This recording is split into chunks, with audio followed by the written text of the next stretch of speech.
ആശ്വാസം നേടാം. ഹൃത്തിനുള്ളിൽ ജീവൻ നൽകും വചനം, തിരുവചനം.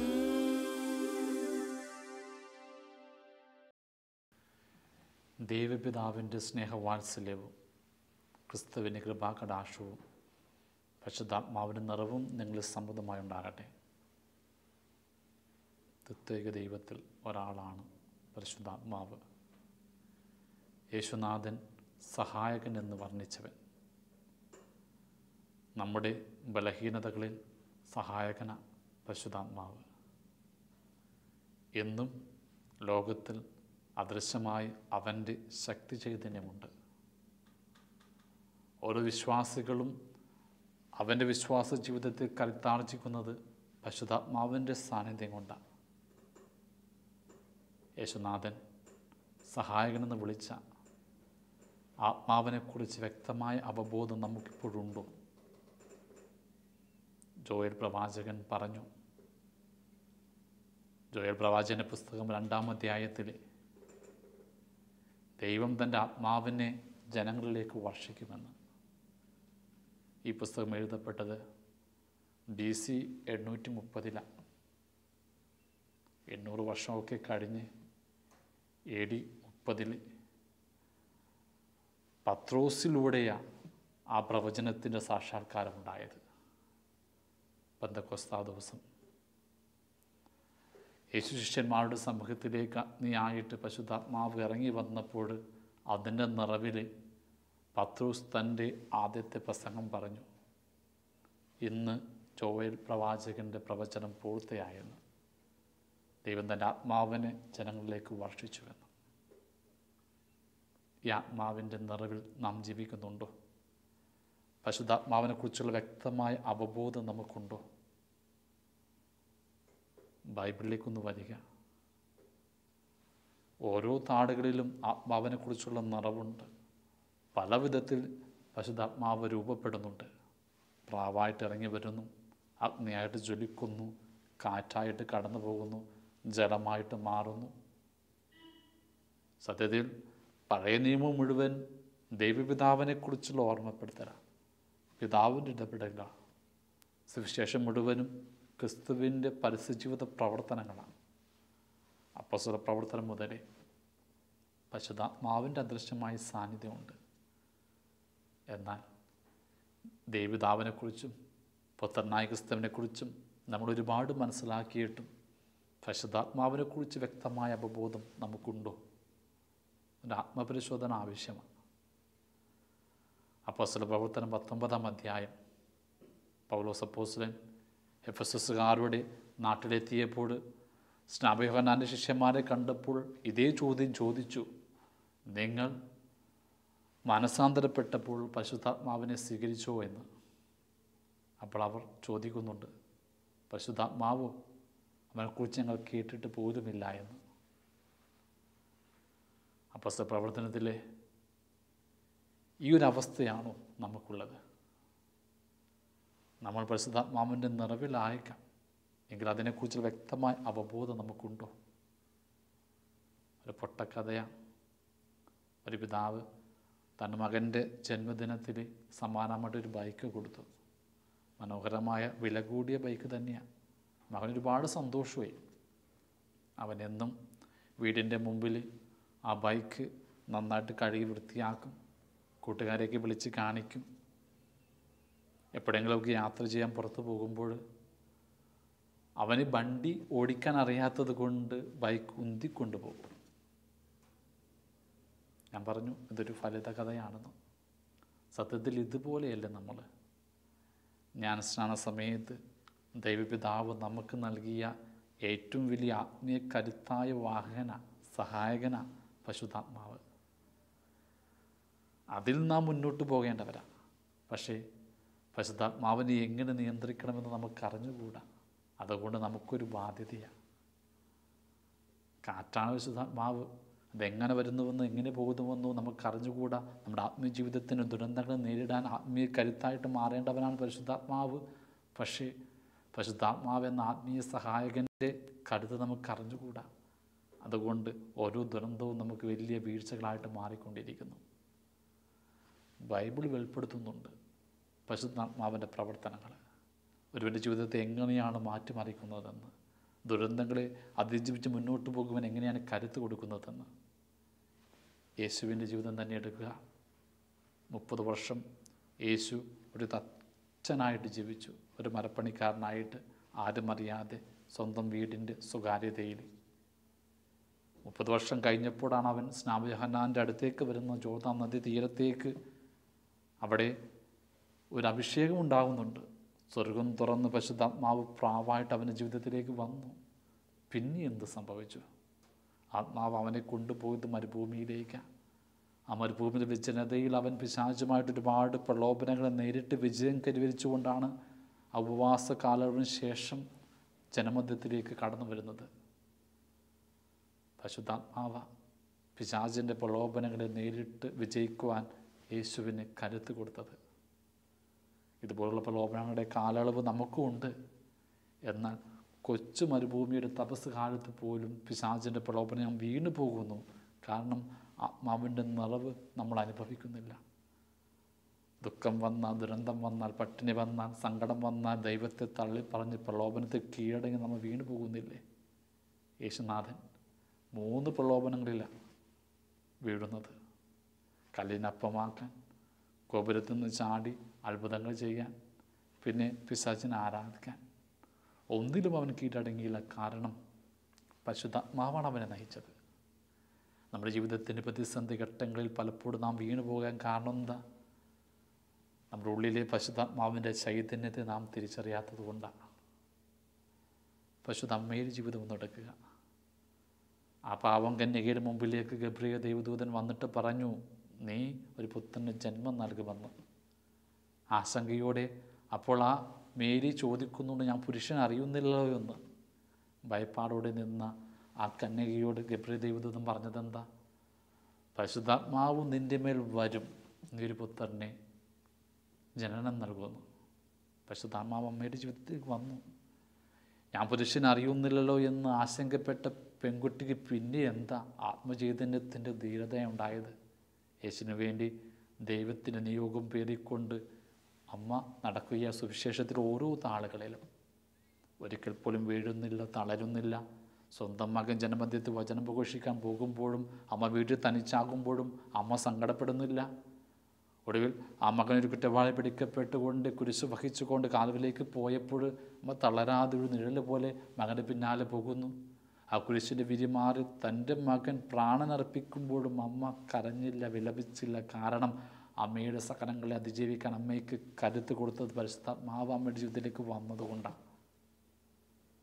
നമ്മുടെ ജീവിതത്തിൻ്റെ പ്രതിസന്ധി ഘട്ടങ്ങളെ മുന്നോട്ട് നയിക്കുവാൻ ആത്മീയ ബലമായി പരിശുദ്ധാത്മാവിൻ്റെ നിറവ് വേണം. ആ നിറവിന് വേണ്ടിയാണ് പ്രാർത്ഥിക്കേണ്ടത്. ആദിമ ശിഷ്യന്മാരുടെ ജീവിതം തന്നെ എടുക്കുക. ഏറ്റവും ദുർബലരായ മനുഷ്യരായിരുന്നവർ യേശുവിന് പിന്നാലെ വന്നു. യേശുവിൻ്റെ വചനം കേട്ടു, അത്ഭുതം കണ്ടു. എന്നാൽ ഏറ്റവും ദുർഘടം നിറഞ്ഞ ആ പീഡാസന കാലയളവിൽ എല്ലാവരും വിട്ടുപോയി കളഞ്ഞില്ലേ? കാരണം അവർ ദുർബലരായിരുന്നു. യേശുവിൻ്റെ മഹിമയുടെ പിന്നാലെ മാത്രം പോയവരാണ്. തങ്ങളിൽ വലിയവരാരാണെന്ന് എപ്പോഴും തർക്കിച്ചവർ, താപർമറയിൽ കൂടാരമടിച്ച് ജീവിക്കണമെന്ന് മോഹിച്ചവർ, കാൽ കഴുകാൻ പോലും മനസ്സ് കാണിക്കാത്തവർ, പ്രാർത്ഥനയുടെ മലയിൽ ഉറങ്ങിപ്പോയവർ, തികാനുള്ള സുഖത്തിന് വേണ്ടി സ്വന്തം ഗുരുവിനെപ്പോലും തള്ളിപ്പറഞ്ഞവർ, ഇത്രയ്ക്ക് ദുർബലരായ ശിഷ്യന്മാർ ആ മാളിക മുറിയിൽ യേശു ഉദ്യതനായി സ്വർഗത്തിലേക്ക് പോയി 10ാം നാളിൽ പ്രാർത്ഥിച്ചു കൊണ്ടിരുന്നപ്പോൾ എന്ത് സംഭവിച്ചു? പരിശുദ്ധാത്മാവ് അഗ്നിയായിട്ട് ഇറങ്ങി അവരുടെ ജീവിതത്തെ അങ്ങോട്ട് മാറ്റിമറിച്ചു. ഒരു സ്ത്രീയുടെ മുമ്പിൽ പോലും എനിക്കറിയില്ലെന്ന് പറഞ്ഞ പത്രോസ് പിന്നെ ജനമധ്യേ കടന്നു വന്നിട്ട് പറഞ്ഞത് എന്താ? നിങ്ങൾ ക്രൂശിച്ച കർത്താവായ ക്രിസ്തുവിനെ ദൈവം ഉയർപ്പിച്ചു, അതിന് ഞങ്ങൾ സാക്ഷികളാണെന്ന്. ആത്മധൈര്യമുള്ളവരായിട്ട് മാറി. ഒറ്റ പ്രസംഗത്തിൽ 3000 പേർ ക്രിസ്തു വിശ്വാസത്തിലേക്ക് വന്നു. പത്രോസിന് നിഴൽ പോലും പതിഞ്ഞ് രോഗസൗഖ്യമുണ്ടായി. ഇതാണ് ദുർബലരെ മാറ്റിമറിച്ച ആത്മാവിൻ്റെ നിറവ്. സത്യം, ആ ശിഷ്യരുടെ ജീവിതത്തിൽ ഏറ്റവും പ്രധാനപ്പെട്ടത് ആ മാളിക മുറിയാണ്. പരിശുദ്ധാത്മാവില്ലാത്ത ദുർബലതയുടെ കാലം, പിന്നെ ആത്മാവ് നിറഞ്ഞ ധീരതയുടെ കാലം. വെറും മുക്കുപരായിരുന്നിട്ട് പോലും അവർ ലോകത്തിൻ്റെ അതിർത്തിയോളം പോയില്ലേ? ക്രിസ്തുവിൻ്റെ സഭയെ വളർത്തിയില്ലേ? റോമൻ സാമ്രാജ്യത്തെ പോലും തകർത്തില്ലേ വിശ്വാസത്തിൻ്റെ കരുത്തിലെ? നമ്മുടെ ജീവിതത്തിൽ ഇപ്പോൾ ആത്മാവിൻ്റെ നിറവുണ്ടോ? പലപ്പോഴും നാം പ്രലോഭനത്തിൽ വീഴുന്നു, പ്രാർത്ഥിക്കാൻ കഴിയാതെ പോകുന്നു, പല പ്രതിജ്ഞകളും നഷ്ടപ്പെട്ടു പോകുന്നു. എത്ര ധ്യാനം കൂടിയിട്ടും നവീകരണത്തിലേക്ക് വരാൻ പറ്റുന്നില്ല. കാരണം ഒരു മാളിക മുറിയുടെ അനുഭവം നമ്മുടെ ജീവിതത്തിൽ ഇപ്പോഴും ഉണ്ടായിട്ടില്ല. പരിശുദ്ധാത്മാവിൻ്റെ നിറവിൻ്റെ കരുത്ത് നമ്മളെ നയിച്ചിട്ടില്ല. ആത്മാവിൻ്റെ നിറവിന് വേണ്ടിയാണ് നാം പ്രാർത്ഥിക്കേണ്ടത്. എഫെസസുകാർക്ക് എഴുതിയ ലേഖനം 5-ാം അധ്യായം ഓർമ്മിപ്പിക്കുന്നു, നിങ്ങൾ വീഞ്ഞു കുടിച്ച് ഉന്മത്തരാകരുത്, അത് ദുരാസക്തിയുണ്ട്. എന്നാൽ പരിശുദ്ധാത്മാവിനാൽ പൂരിതരാകുവിൻ. ദൈവത്തിന് നമ്മോട് പങ്കുവയ്ക്കാനുള്ള ഒരഭിലാഷമാണിത്. ലോകത്തിൻ്റെ വീഞ്ഞിൻ്റെ ലഹരിയുടെ പിന്നാലെയല്ല, ആത്മാവിൻ്റെ ലഹരിയിൽ പൂരിതരാകാനാണ് ദൈവം നമ്മെക്കുറിച്ച് സ്വപ്നം കാണുന്നത്. യേശു ചെയ്ത ആദ്യത്തെ അത്ഭുതം കാനായില, അത് വെള്ളത്തെ വീഞ്ഞാക്കുന്നതായിരുന്നു. ഈ ഭൂമിയിൽ തൻ്റെ പരസ്യ ജീവിതം ആരംഭിച്ചപ്പോൾ യേശു തൻ്റെ ദൈവികതയുടെ ശക്തി ആദ്യം പ്രകടമാക്കിയത് വെള്ളത്തെ വീഞ്ഞാക്കി.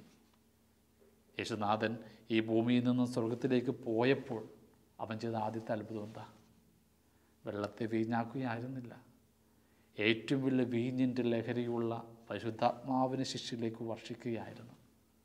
അതെ, വീഞ്ഞിനേക്കാൾ ലഹരിയുണ്ട് ദൈവാത്മാവിന്.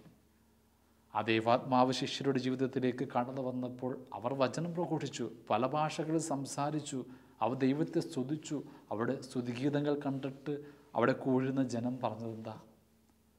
അവർക്ക് വീഞ്ഞ് കുടിച്ചുന്മത്തരായെന്ന്. എന്നാൽ മുന്തിരിയുടെ വീഞ്ഞായിരുന്നില്ല അത്, ദൈവാത്മാവിൻ്റെ ലഹരിയായിരുന്നത്. സത്യം, ഈ ഭൂമിയുടെ വീഞ്ഞിൻ്റെ പിന്നാലെയല്ല, ദൈവാത്മാവിൻ്റെ നിറവിലേക്കാണ് നാം വളരേണ്ടത്. കഴിഞ്ഞ വർഷങ്ങളിൽ ഞാൻ പൊന്നുരുന്നിയിലുള്ള ഒരാശ്രമത്തിലാണ് ജീവിച്ചത്. എറണാകുളത്തെ ഏറ്റവും തിരക്കുള്ള വൈറ്റില ജംഗ്ഷൻ അവിടെയാണ്. എപ്പോഴും വൈകിട്ടാകുമ്പോൾ ആ വൈറ്റില ജംഗ്ഷൻ പതിവില്ലാത്ത തിരക്കുണ്ടാകും. ബൈക്ക് പോലും ഓടിച്ച് മുന്നോട്ട് പോകാൻ പറ്റാത്തത്ര തിരക്ക്. കാരണം അവിടെ ഒരു ബെവറേജ് ഷോപ്പുണ്ട്. യുവാക്കളാകട്ടെ മധ്യവയസ്കരാകട്ടെ വൃദ്ധർ പോലും നിരന്നിരിക്കുക. റോഡിനെ തിരക്കുള്ളതാക്കാൻ മാത്രം ആ ഷോപ്പ് വിപുലമായിക്കൊണ്ടിരുന്നു. പല ഷോപ്പുകളിലും ആളുകൾ കയറാതെ സങ്കടപ്പെട്ട് ഉടമസ്ഥ കാത്തിരിക്കുമ്പോൾ ഈ ചെറിയ ബെവറേജ് ഷോപ്പിന് മുമ്പിൽ ജനങ്ങളിങ്ങനെ നിരന്ന് നിൽക്കുകയാണ്. ഇതൊരു പ്രതീകമാണ്. ലോകം മുഴുവനും ഈ ഭൂമിയുടെ വീഞ്ഞിൻ്റെയൊക്കെ ലഹരിയുടെ പിന്നാലെ പോയിക്കൊണ്ടിരിക്കുക. കുടുംബങ്ങൾ തകരുക, വ്യക്തിബന്ധങ്ങൾ വിള്ളലുകൾ സംഭവിച്ചുകൊണ്ടിരിക്കുക.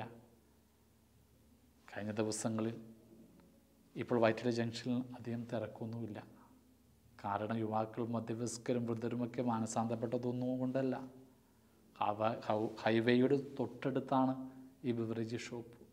നിയമം മൂലം അത് മാറ്റേണ്ടി വന്നു. തൊട്ടടുത്ത് തിരക്കില്ലാത്ത കോൺവെൻറ്റ് ജംഗ്ഷനിലേക്ക് അത് മാറ്റി. ഇപ്പോൾ ഏറ്റവും തിരക്ക് അവിടെയാണ്. എവിടെ വീഞ്ഞുണ്ടോ, ലഹരിയുണ്ടോ, മദ്യമുണ്ടോ, അതിന് പിന്നാലെ പോയിക്കൊണ്ടിരിക്കുക പുതുതലമുറകൾ. ഏതാഘോഷത്തിൽ ഏറ്റവും കൂടുതൽ മദ്യം കുടിക്കുന്ന മനുഷ്യരായിട്ട് ക്രിസ്ത്യാനികൾ തന്നെ മാറിക്കൊണ്ടിരിക്കുക. വചനം പറയുന്നു, എഫെസസുകാർക്ക് എഴുതിയ ലേഖനം 5-ാം അധ്യായം, നിങ്ങൾ വീഞ്ഞ് കുടിച്ച് ഉന്മത്തരാകരുത്, പകരം ആത്മാവിനാൽ പൂരിതരാകുവിൻ. ഈ ആത്മാവിൻ്റെ നിറവ നമുക്ക് വേണ്ടത്. യേശു പറഞ്ഞില്ലേ, ആത്മാവ് നമ്മുടെ സഹായകനാണെന്ന്. നമ്മുടെ ദുർബലതയെ ബലപ്പെടുത്തുന്ന സഹായകൻ. എത്രയൊക്കെ ആത്മീയ തളർച്ചയുണ്ടെങ്കിലും, ഉന്മേഷം നഷ്ടപ്പെട്ടാലും, പ്രാർത്ഥന ചെയ്തതിന് നഷ്ടപ്പെട്ടാലും, ആത്മാവ് നമ്മുടെ ജീവിതത്തിൽ നിറഞ്ഞു കഴിയുമ്പോൾ വിശ്വാസത്തിൻ്റെ കരുത്ത് നമുക്കുണ്ടാകും. നമ്മുടെ നാവ് സ്വസ്ത്രഗീതങ്ങൾ തന്നെ ആലപിക്കും. തീഷ്ണമതിയായൊരു പ്രേക്ഷിതനാകാൻ, ഒരു വിശ്വാസിയാകാൻ നമുക്ക് കഴിയും ആത്മാവ് നമ്മുടെ ജീവിതത്തിൽ വന്നാൽ. സുവിശേഷം മുഴുവൻ വെളിപ്പെടുത്തുന്നത് അങ്ങനെയല്ലേ. ആദ്യ ശിഷ്യന്മാർ, ദുർബലരായവർ ആ മാളിക മുറിയിൽ പ്രാർത്ഥിച്ചപ്പോൾ ആത്മാവ് കടന്നു വന്നപ്പോൾ അവർ ശക്തരായില്ല. ഓർത്തു നോക്കിയേ, അവരുടെ ജീവിതത്തിലേക്ക് ആത്മാവ് വന്നില്ല എങ്കിൽ നിശ്ചയമായും യേശു മരിച്ചു, ഉയർത്തു, മനുഷ്യരുടെ പാപങ്ങൾക്കുള്ള പരിഹാരം അവൻ ചെയ്തു.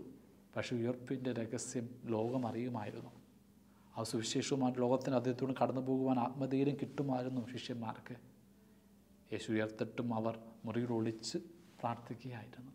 പുറത്തു വരുവാൻ അവർക്ക് ഭയമായിരുന്നു. ആ ഭയം എടുത്തു മാറ്റിയത് ആത്മാവ് കടന്നു വന്നതുകൊണ്ടാണ്. തീർച്ചയായിട്ടും ആത്മീയ ജീവിതം കുറേ കൂടി പ്രഘോഷണമായിട്ട് മാറണമെങ്കിൽ ഒരു ആത്മീയ ധൈര്യം നമുക്ക് വേണം. ആ ധൈര്യം തരുന്നത് പരിശുദ്ധാത്മാവ് തന്നെയാണ്. ഓർക്കുകയാണ്, എൻ്റെ ഒരു ജീവിതം സെമിനാറിലേക്ക് വരുന്നതിന് മുമ്പ് വല്ലാത്ത ഭയം എനിക്കുണ്ടായിരുന്നു. കാരണം പുരോഹിതനാകുമ്പോൾ വചനമൊക്കെ പ്രഘോഷിക്കണം, ആരാധനയൊക്കെ നടത്തണം. വല്ലാത്ത ഭയം, കഴിവില്ല എന്നൊരു തോന്നൽ. ആദ്യ വർഷം സെമിനാറിലായിരിക്കുമ്പോൾ ഒരാഴ്ചയിലും പ്രസംഗ മത്സരമൊക്കെ ഉണ്ടാകും. ആദ്യമായിട്ട് പ്രസംഗിക്കാൻ ചെന്നപ്പോൾ ഒരുപാട് പ്രിപ്പയർ ചെയ്ത് മനഃപ്പാഠമാക്കിയാണ് കൂട്ടുകാരുടെ മുമ്പിലേക്ക് ചെന്നത്. ഭയം മൂലം എല്ലാം മറന്നുപോയി. മോശം പ്രസംഗം ഇടയ്ക്ക് വെച്ച് നിന്നും പോയി. അത് കണ്ടിട്ട് ഞങ്ങളെ നയിക്കുന്ന അച്ഛൻ പറഞ്ഞു, അടുത്ത ആഴ്ചയും ബ്രദർ പ്രസംഗിക്കണം. മോശമായിപ്പോയി. എന്നല്ലാതെ ടെൻഷൻ വന്നു. എങ്ങനെ ഞാൻ വചനം പ്രഘോഷിക്കും? എങ്ങനെ ഞാനൊരു പുരോഹിതനാകും? ആ ദിവസങ്ങളിൽ ഒരു ശാലോം ടൈംസ് മാസിക കിട്ടി. അതിൽ ചില അനുഭവങ്ങളൊക്കെ വായിച്ചു. അതിലൊരു ലേഖനം എന്നെ സ്പർശിച്ചു. പരിശുദ്ധാത്മാവ് നിറഞ്ഞു കഴിയുമ്പോൾ നമ്മളായിരിക്കില്ല, ദൈവം തന്നെ നമ്മളോട് സംസാരിക്കുമെന്നൊരാശയം. അപ്പോൾ ഞാൻ തീരുമാനിച്ചു, ഞാൻ പ്രിപ്പയർ ചെയ്ത് പ്രസംഗിച്ച് പറ്റിയില്ല, ഇനി ദൈവാത്മാവ് തന്നെ ഇടപെടട്ടെ. ആത്മാവിൻ്റെ നിറവിന് വേണ്ടി പ്രാർത്ഥിക്കാം. പിറ്റേ ആഴ്ച എനിക്ക് പ്രസംഗിക്കേണ്ട സമയം ഉച്ച കഴിഞ്ഞിട്ടാണ് ആ പ്രസംഗത്തിൻ്റെ സമയം. ഉച്ചയ്ക്ക് ഞങ്ങൾക്ക് അല്പം വിശ്രമ സമയമുണ്ട്.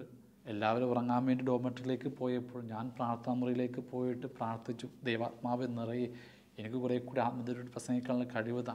നിഷ്കളങ്കതയോടെ ഞാൻ പ്രാർത്ഥിച്ചത്.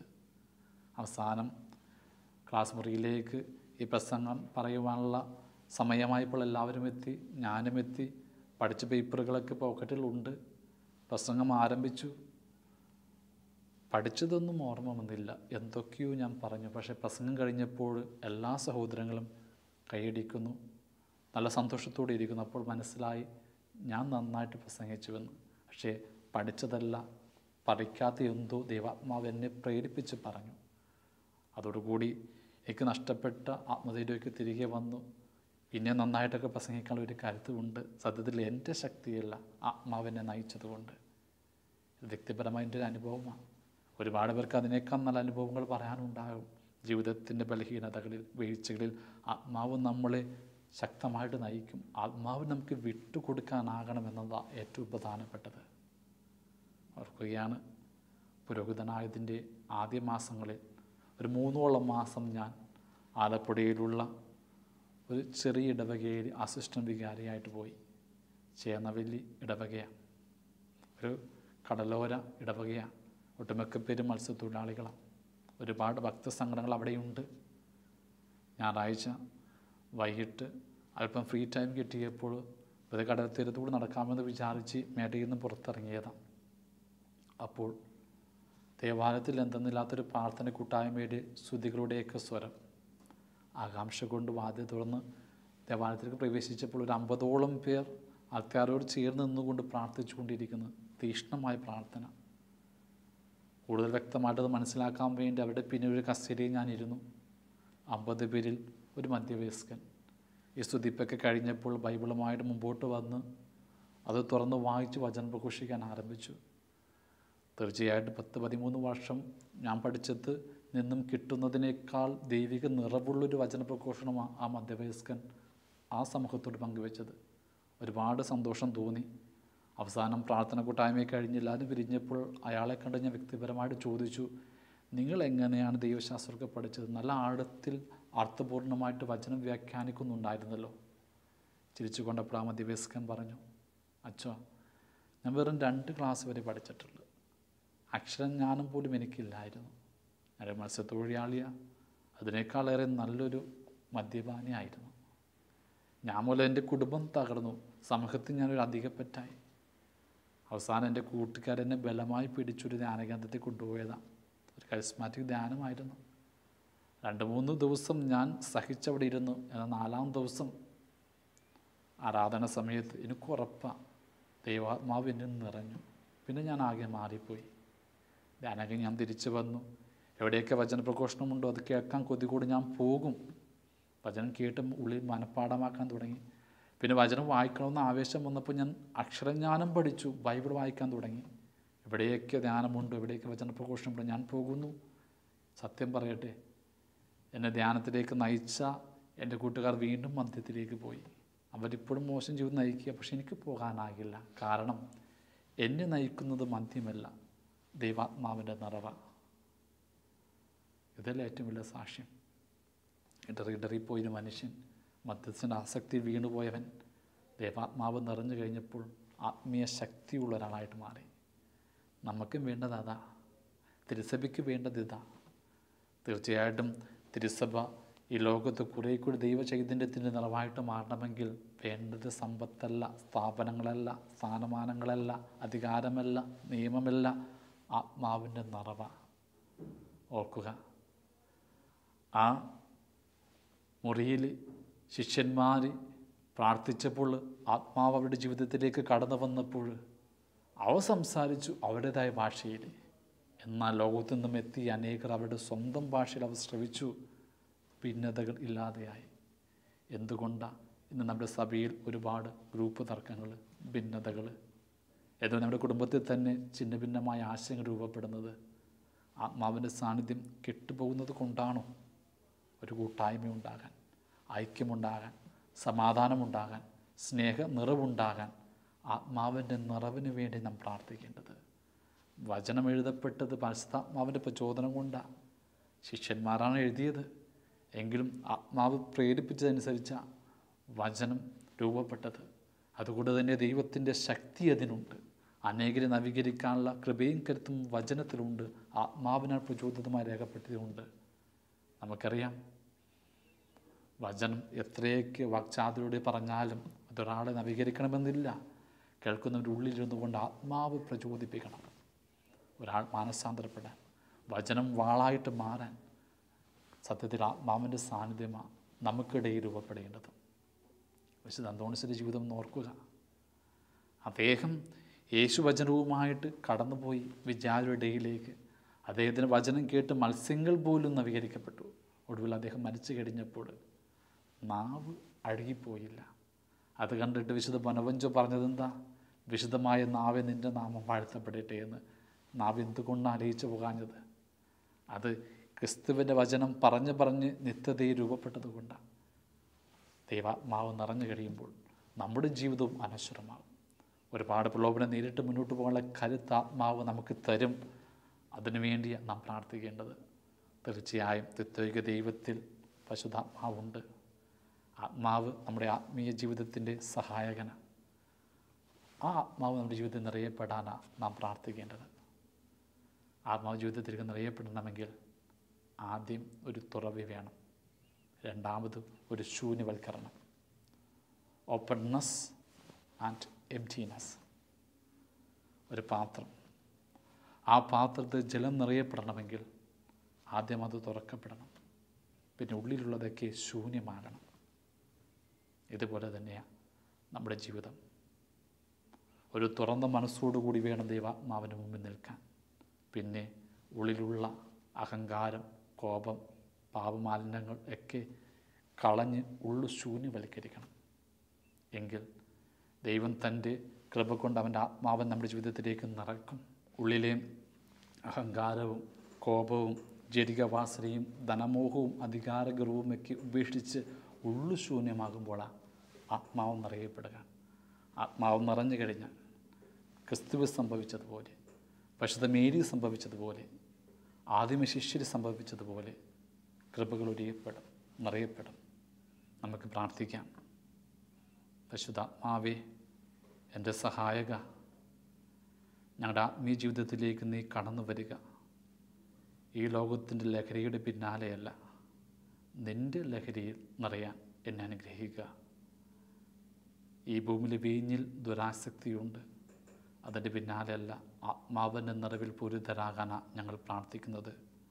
പരിശുദ്ധാത്മാവെ, ഞങ്ങൾ നവീകരിക്കുക. വിശ്വാസത്തിൻ്റെ പ്രവീൺ മുന്നോട്ട് പോകാനുള്ള കരുത്ത് ഞങ്ങൾക്ക് തരിക. ആമേൻ.